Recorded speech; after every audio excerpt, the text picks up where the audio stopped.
Hey everyone, we're here with a very special guest this morning. We have Rob Przykucki, who's the CEO of Motion Instruments, which is a company that produces a very unique data acquisition system for precision tuning of mountain bike and moto suspension systems.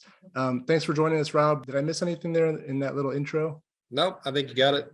Got it? Okay. Yeah. So yeah, I was hoping to have a little chat today about your products, maybe starting sort of from a higher level, and then we can get down into the details as we go. It does seem like a lot of the video content is pretty in depth, which obviously is great for the end user. But I figured, for someone learning about your product for the first time, it may be beneficial to start, a little bit more holistically and talk a little bit more big picture stuff so that we can get a sense for what your product is and how it can benefit the rider. I figure we can start really basic, maybe perhaps too basic. I would ask, sort of in your words, what is the purpose of mountain bike suspension? But more importantly, sort of what can go wrong if your suspension is not set up or tuned properly? Yeah. So I think in a nutshell, like the suspension is to give you comfort and control of the bike. If your wheels are off the ground, you can't brake and you can't corner. The faster you ride, you're going to hit bumps. Depending on how your suspension reacts to those bumps, your wheels are going to be either on the ground or off the ground. And the goal is to get the wheels back on the ground as fast as possible. The problem is that there is no one setup for every rider and every bike. Once you start going faster, that setup is not going to work for you anymore. You're going to have to tune that bike as you get faster. So, if I jump on a World Cup downhill racer's bike like Greg Menard, like I can sit on his handlebars and I can't even move the handlebar down an inch. That's how stiff his front end is. But he gets full travel on that fork when he's going 45, 50 miles an hour down the side of the mountain.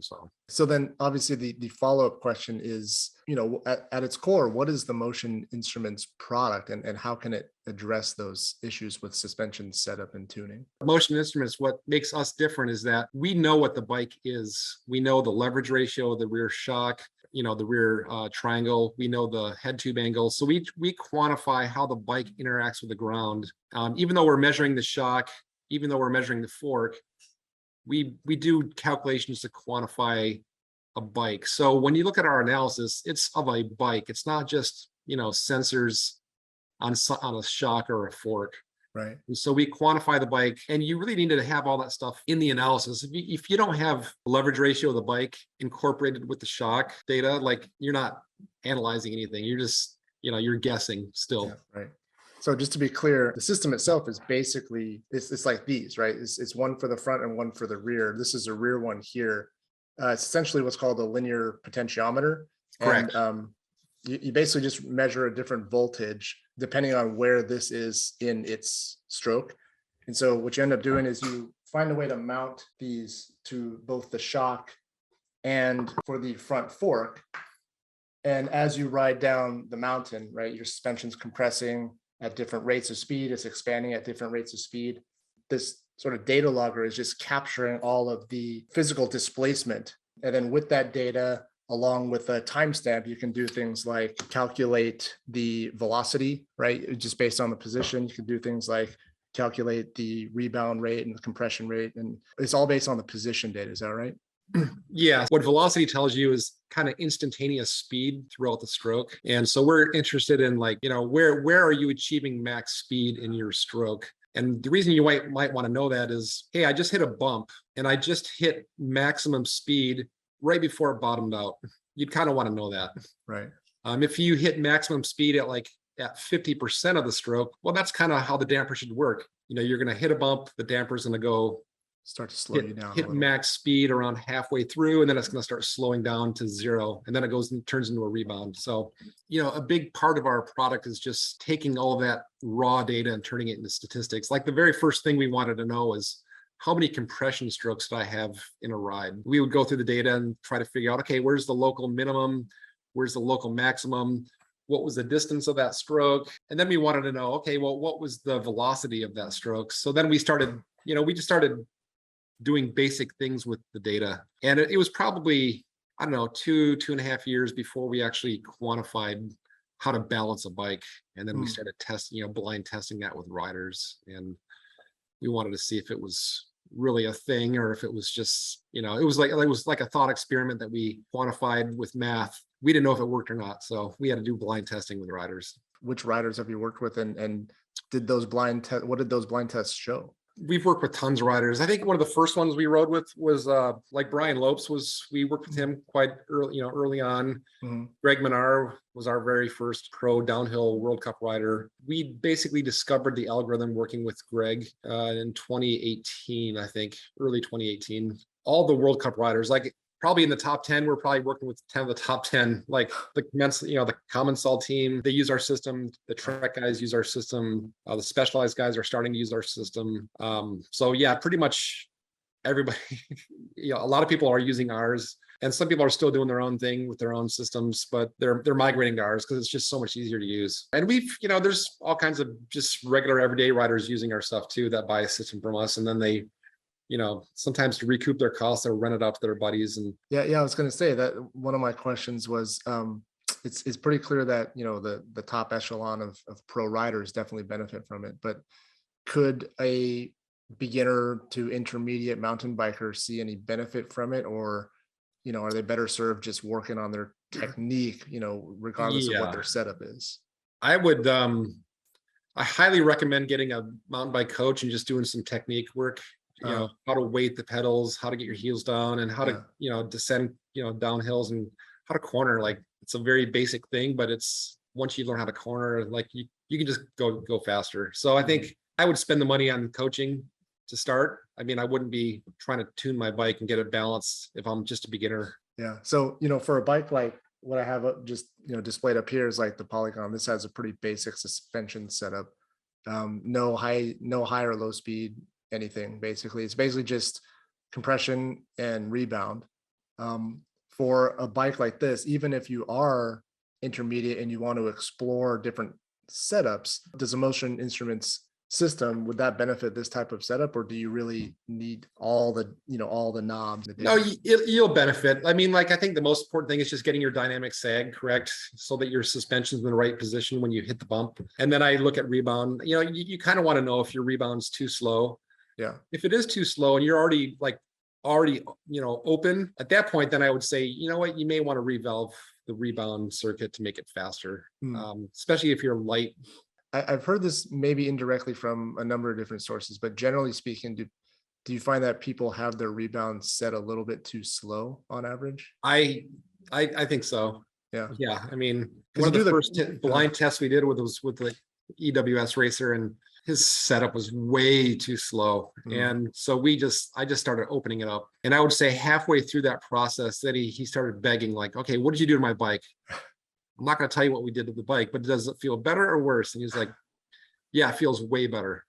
Okay, well, we're halfway there. I think we can even do better. And took his field of vision, off the trail to further ahead down the trail. And then he just, he ended up being just way faster. He was already fast, but now he's way faster. So cool. So maybe this is your intent, but you generally don't offer advice necessarily on how to tune or what is considered optimal. And maybe there isn't an optimal setting. Maybe like you said, it differs for every rider, every skill level, every bike, and so forth.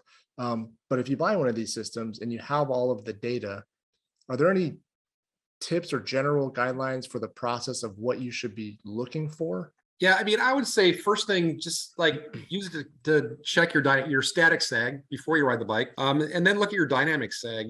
If your dynamic sag is like 39% or something, like, yeah, it's too soft. Even though your static sag said, yeah, you're good, dynamically, it's not. It's too soft. So can you clarify? I'm not actually sure what the difference is between dynamic and static. Yeah, so static is just where you're sitting on the ground, maybe lean up against the wall with your weight on the bike. That's static. That's what everyone's used to. And then on dynamic, so that's basically your average position when you're riding the bike on aggressive terrain. Gotcha. Okay. I always say, look, getting your dynamic sag, I think is pretty important. And doing that on terrain that is just not riding on flat ground. You want to be on terrain that actually matters. The other thing is I've heard this term, even you've mentioned it, that, you get balance between the front and the rear. Balance in terms of what? Is that the speed of the front and rear shocks as a function of their displacement through the stroke? Yeah. So what we did is the thought experiment was hey, if I hit a bump, when the front wheel hits it and the rear wheel hits it, it should displace about the same distance and hit the same speed, right? At the So axle, right? at the axle. At the axle, yeah. So we look at the vertical motion of the front and rear axle, Mhm. and we don't want to adjust that based on just one event. We wanted to look at the whole ride. And so what we ended up doing was plotting every compression stroke on a graph. So picture a XY graph where on the x-axis, it's basically how far the suspension moved or the front axle moved in the vertical plane. Mhm. And then on the y-axis, it was the max speed that was achieved in that stroke. So then you go and do a ride, you hit a bump, and that ends up being one dot on the graph. Uh-huh. You hit two bumps, you got two dots. And so then what your ride ends up looking like is a bunch of dots, Yeah. So then what we did was we colored the front axle blue and the rear one orange. And then what we did was we did a linear best fit analysis across all those dots.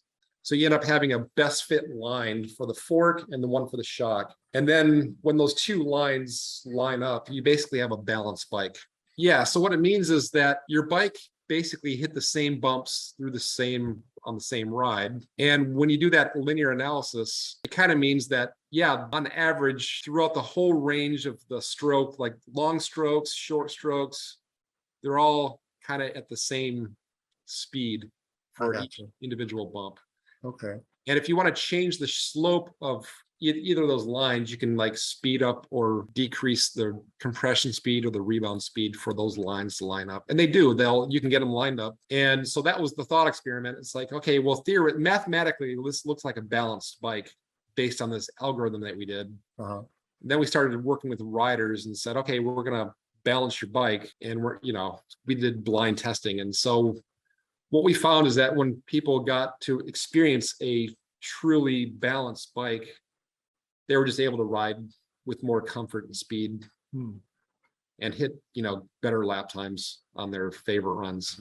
Cool. So you're not necessarily saying that having a balanced bike is optimal in any sense, but at least it's a sort of a quantitative starting point from which you can tune further.